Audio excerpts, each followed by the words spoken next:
Okay, 5.5, second last lesson of trig. We're going to be looking at sine law today. Before we do that, we're going to quickly review what we did last time. So here it says, that was about constructing triangles. It says angle A is 30 degrees, side B is 12, and side A is 8. How many possible triangles can be formed? So recall, this is what we did last time. We had an angle here. This is because this is angle A, so this side is 8. Okay, that's side A. 12 is going to be right here. And recall, we can actually check how many triangles can be formed by checking the ratio or comparing the ratio of the opposite side over the side that's right next to angle A, which is 12. Compare this with sine of A, which is sine of 30. Now, sine of 30, if you probably should be able to figure this out by using special triangles. But sine 30 is 0.5, and 8 over 12 is 0.6 repeating. So now we see the ratio of the opposite side divided by presumably the I shouldn't say the hypotenuse side, but it's the opposite side over the side that's right next to angle A. This ratio is bigger than sine of 30. So again, this is the situation here. We have sine of 30 degrees less than 8 out of 12, and this is still less than 1. So if you recall, this means we could actually draw two scalene triangles. Scalenes. Okay, so that's the situation. Okay, recall, if it's less than sine of A, then you get 0 triangles. If it's exactly the same as sine of A, you get 1 right triangle. If the ratio is exactly 1, then you get 1 isosceles triangle. If the ratio, this ratio right here, is bigger than 1, then you have one single scalene triangle that could be formed. Okay, so that's what we did last time. Okay, now we're going to look at sine law today. So I think that's right, everything up till now, from whether it's math 10 or math 11, we've been dealing with right triangles, and we've used the sine ratio, cosine ratio, tangent ratio, SOHCAHTOA, and Pythagorean theorem. All of them can only be used if it is a right triangle. However, it is not, in reality, you don't always get a right triangle, right? And that's what we call an oblique triangle. Oblique triangle means it's a triangle that does not have a right angle. So it does not have an angle that is 90 degrees, okay? This happens a lot, right? Usually a triangle in any situation, it's probably not a right triangle. Okay, so how are we going to deal with oblique triangles? Okay, what if it's not a right triangle? We can't use SOHCAHTOA anymore, and we can't really use Pythagorean theorem anymore. So what can we do? So here is the rule that we can actually use. It's called sine law. Okay, so let me first just draw any random triangles. Okay, so let's say here's angle A, angle B, angle C. If this is how we label it, then the opposite side from angle A is side A. That's the lowercase a. The opposite side from angle B will be side length of B, so lowercase b, and this would be lowercase c, and that is opposite from angle C.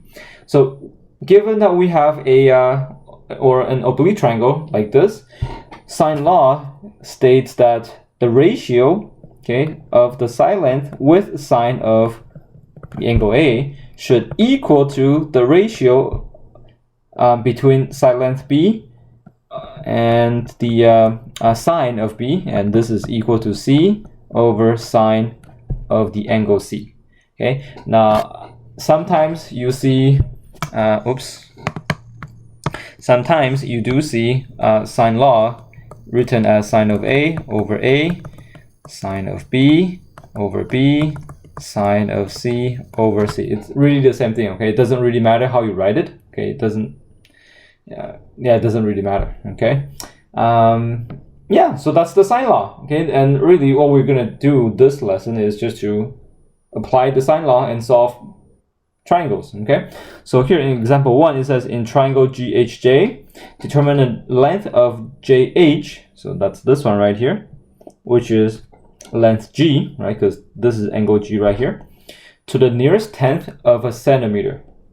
Okay, so now when you use sine law, you need to make sure you have a pair that is being already given or solved, right? What I mean pair is side A and angle A are both given, okay, or side length B and angle B, side C and angle C. So you can see in this diagram, you'll see this side length and this angle, those two are pairs, right? They paired up. So we can actually use sine law based on these two, and because that's our that's what we compare with. Okay, so 7.8, that's A over sine A, so sine of 44. Okay, so you must have this in order to solve. We are looking for length G, so we must use the angle G. Length G we don't know, but we do know that angle G is 51 degrees, so it's going to be over sine 51. Now from here you can, because it's a fraction equal to a fraction, so you could just cross multiply to solve. So you have G times sine of 44 degrees. This is equal to 7.8 times sine of 51 degrees. You can then solve for G by dividing both sides by sine of 44 degrees. So divided by sine of 44 degrees. Once you have this set up, then you can put this into calculator, and you should get, divided by sine 44, you should get 8 nearest tenth, so 8.7. You actually get 8.73 or 8.72, so if you round to nearest tenth, it will be 8.7 centimeter. Okay, so that's how you use sine law to solve oblique triangles. Okay, so here's a question for you to try and see how you do. Okay, so hopefully this is how you set up your equation. Again, we first look for the pair that's already been solved, and that is angle M with the side length M, 11.8 right here. So 11.8 over sine 92. The question asks us to figure out angle N, but when I do this question, I notice the opposite side from N, so little n right here, is not given to us, but little p is actually given to us. So what we can do is we can first solve for angle P, and then we can use angle P and angle M to figure out what angle N is going to be, okay? So I set up my sine law equation right here, and I end up with this. Recall, whenever you're looking for angle P, you need to take the inverse of whatever this is, okay? So I am actually just going to do this. So inverse sine of 10 times sine 92 degrees divided by 11.8.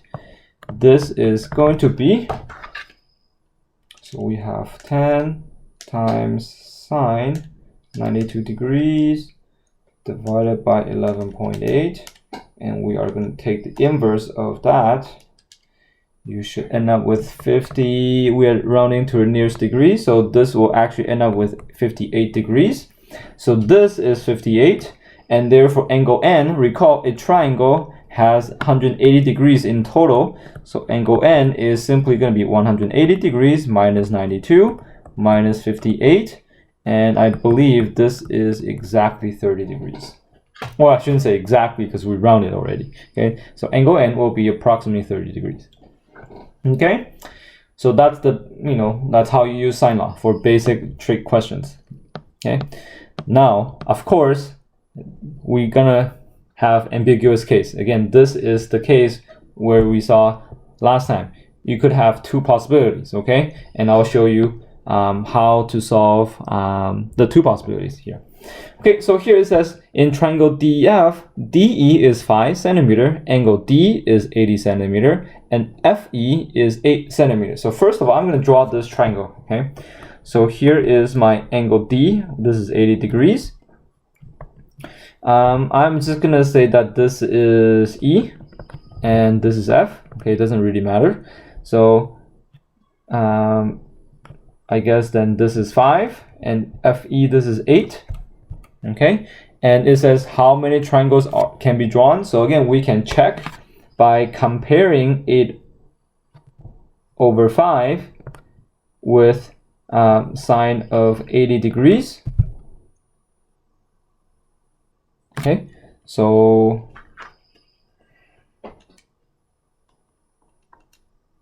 DE is 5, EF is 8.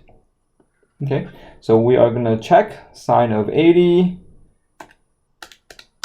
This is 0.98, and this is clearly bigger than 1. So really, we only have one possibility, okay?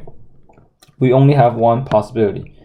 Okay, so now what we are going to do is then, well, I guess we can solve this, no problem. Okay, so then we go sine, or the opposite length, 8. Actually, what are we solving? We're solving for the triangle, okay? So it means we are looking for x, we're looking for what? Actually, we're looking for angle E, we're looking for angle F, and we're looking for little e right here. Okay, so we can first solve for angle F because we have a pair here, and we have the side length of little f right there. So we have 8 over sine of 80 degrees. This is equal to f, or actually 5, divided by sine of f. We can solve for angle f, again, cross multiply. You should get 8 sine f is equal to 5 sine 80 divided by 8. 5 sine 80 divided by 8. To solve for angle f, you take the inverse of this. Okay, and you should get, okay, so you end up with, again, we are rounding to the nearest degree, so this would actually be 38 degrees. So we figure out angle F is 38. Once we know angle F, angle E is easy to get. This is simply 180 minus 80 minus 38. And this is going to be 100 minus 38, so 62 degrees. Okay, and once we have angle E, we can then find length E by, again, using sine law. Be careful, we cannot use Pythagorean theorem here because we do not have a right angle, okay? So we can use sine law, so it'll be 8 over sine of 80 degrees. This is equal to little e divided by sine of 62 degrees. To solve for e, you cross multiply, so you should get 8 times sine of 62 degrees divided by sine of 80 degrees. So then, let's see, 8 times sine 62, oops, 8 times sine 62 divided by sine 80, 7. We are rounding to the nearest tenth of a centimeter, so it's 7.2 centimeter. And there you go. So that's how you do this question right here. There was actually no ambiguous case. There's only one possibility right here.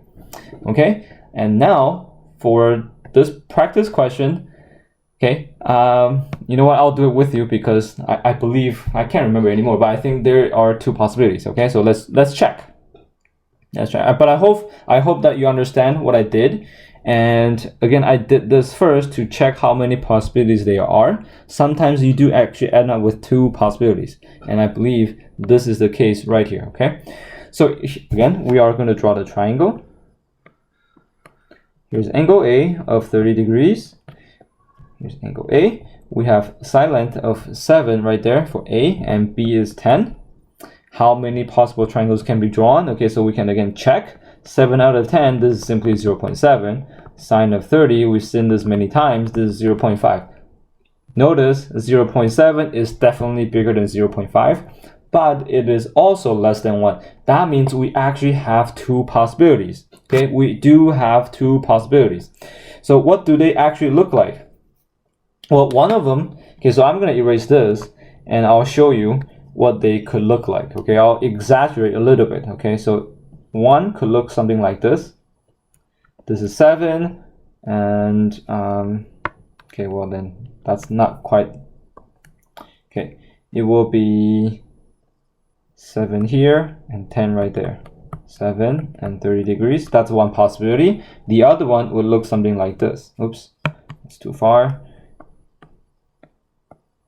It looks like this.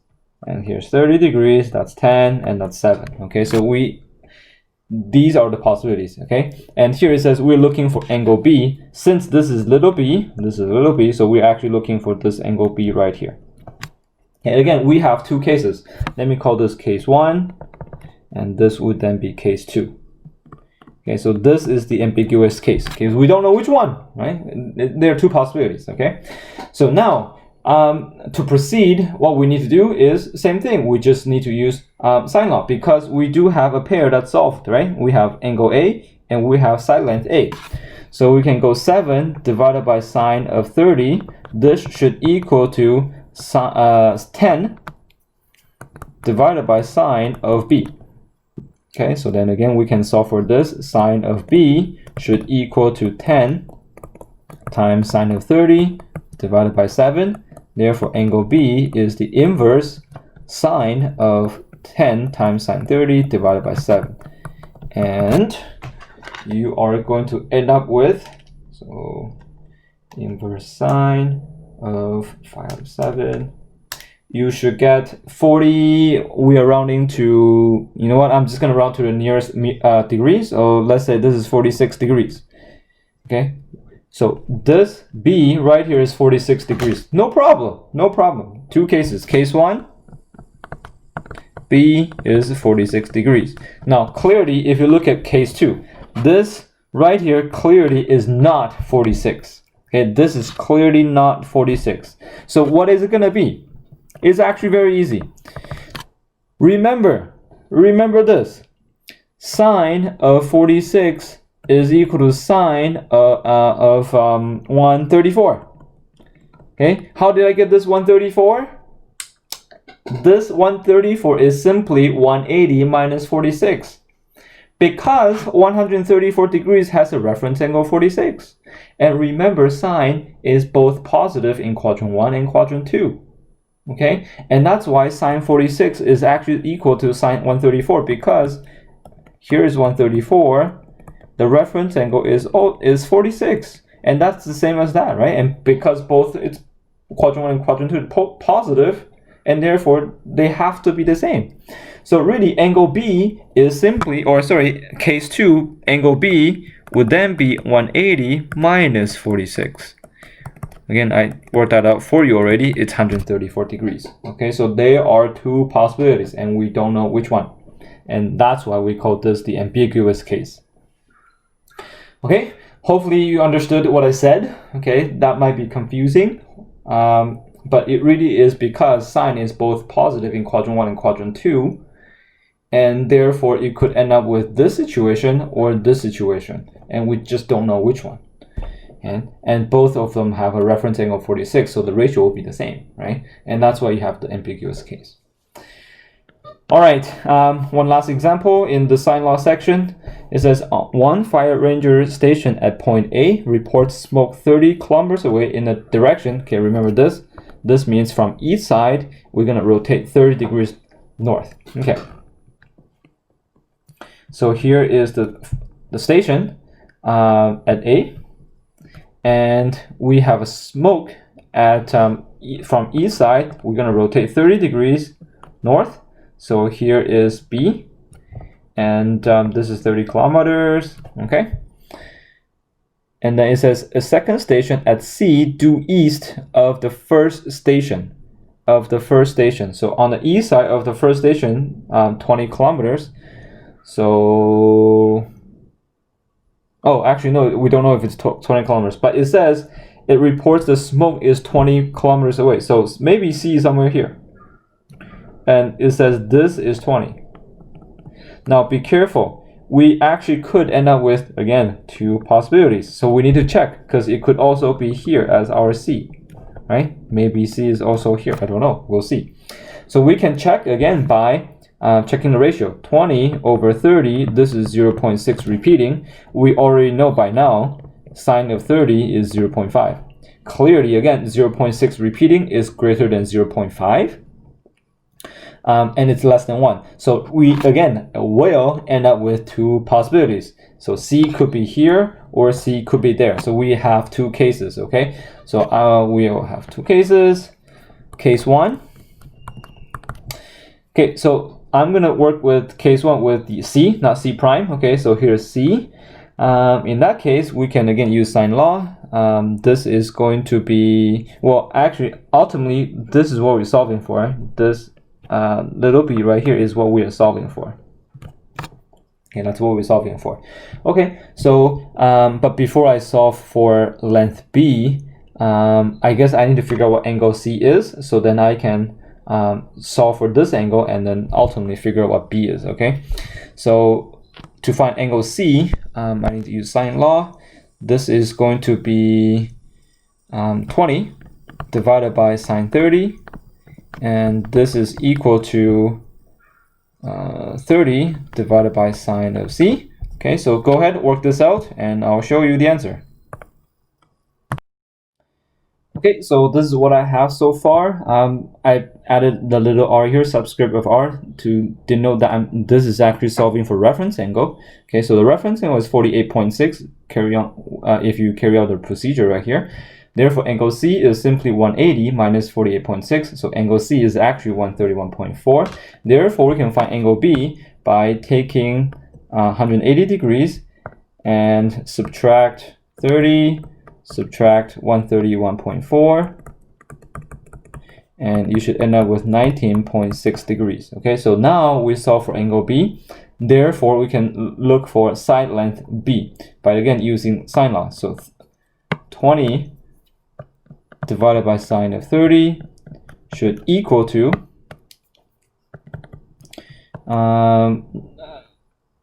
length B over sine of 19.6 degrees. So B should equal to 20 times sine of 19.6 divided by sine 30 degrees. If you put this into a calculator, you should get 40 times sine 19.6. You should get 13.4. Round to the nearest tenth, 13.4 kilometers. Okay, so this is case 1. That's if B is right there. Okay, now we have case 2, and I'm gonna draw it out. Okay, so I'll do it right here. We have a case 2, and that's this one right here, where this is still 30, this is 30 degrees, this is still 20. Okay, now obviously you can tell my diagram is okay. You know, I'm gonna draw a little bit better than this. This is terrible. Okay, so maybe something like that. This is 20. Okay, we actually solved for angle C already, right? This angle, we did it right here. This is 48.6, so I'm not going to do that again because we already solved it. Okay, and therefore this is A, this is B, this is C. Therefore angle B can be found by taking 180 minus 30 minus 48.6 degrees. This is going to be 101.4 degrees. Okay, so angle B in this case is 101.4. Yes, 101.4. Good. Wasn't sure if I did it right. Okay, and now we can find length B by again using sine law. So 20 divided by sine 30 should equal to length B divided by sine of 101.4 degrees.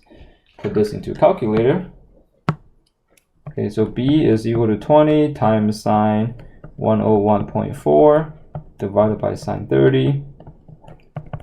You should end up with 40 times sine 101.4. You get 39.2 kilometers. Okay, so again, you have two different cases, and therefore you end up with two different answers. Okay, so you should, whenever you're dealing with sine law, you should always check how many possibilities there are, okay, before you carry on to solve, because sometimes you do end up with two cases, and therefore we don't know which one is the right answers. So you just need to do both. Okay, that's it for sine law. Let me know if you have any questions. Otherwise, do some practice questions, and good luck.